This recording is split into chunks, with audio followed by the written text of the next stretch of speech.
Всем привет! Меня зовут Наталья, добро пожаловать на мой канал. Когда неделя моды в Милане уже близилась к своему завершению, бренд Salvatore Ferragamo представил коллекцию «Осень-зима 2022-2023». Презентация состоялась в просторном бальном зале Королевского дворца, известного ныне в Италии как дом-музей, который имеет за плечами долгую историю, начавшуюся еще в средние века.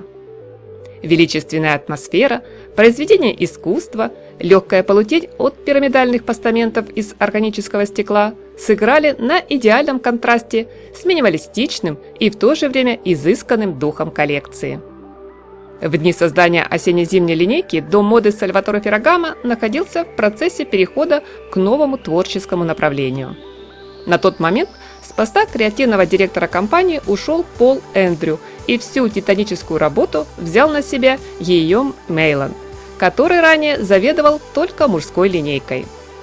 На данном этапе своего творческого пути дизайнер не стал бросаться с головой в эксперименты, а вместе с командой модного дома и под непосредственным руководством главного исполнительного редактора Марко Габетти модельер сосредоточился на лаконичной эстетике бренда и его роскошной интерпретации непринужденного повседневного стиля. Новая коллекция на холодный сезон задумана как универсальный гардероб с современным подходом к элегантной неформальности.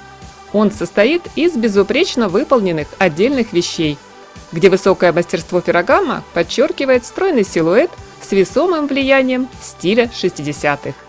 Здесь можно заметить и легкий романтизм, и отсылки к спортивной тематике, элементы непритязательной униформы и чувственные детали декора. В линейку вошли мужские и женские модные образы, где порой дизайнер не делал четких разделений на мужские и женские вещи. К примеру, комбинезон свободного кроя, широкие брюки, чуть приталенный жакет, облегающая водолазка, а также обувь в стиле милитари абсолютно универсальны и включены как в женский, так и в мужской модный ансамбль. В коллекции есть несколько интересных решений. При просмотре видеоряда, друзья, я думаю, стоит обратить внимание на яркий топ с рюшами и смелым вырезом, названным в комментариях замочной скважиной. Есть прекрасный бежевый плащ со встроенным в капюшон шарфом, минималистичные юбки-трапеции, пончо в полоску, которые скрепили из двух разных по цвету полотнищ. Не менее привлекательны теплые кардиганы, свитеры, платья-кейпы. Из модных аксессуаров я отмечу плетеные в виде крупных звеньев цепи кожаные ожерелья, браслеты и акцентные пояса.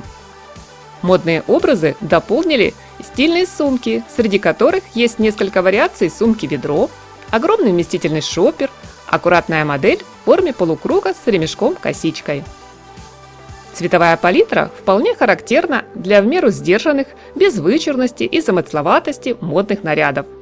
Оттенки близки к теплой природной гамме и, скажем так, очень традиционны для холодного сезона. Черный и темно-зеленый, шоколадный, бежевый, синий, приправлены красным, оранжевым, молочным, белым.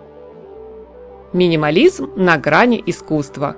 Такую оценку от модных критиков получила новая коллекция «Осень-зима» дома моды Salvatore Ferragamo. А ваше мнение, мои дорогие зрители, я, как всегда, с интересом жду в комментариях. Всем большое спасибо за поддержку канала, за поставленный лайк и подписку. Хорошего дня вам, друзья, здоровья и красоты, мирного чистого неба и позитивного, солнечного настроения!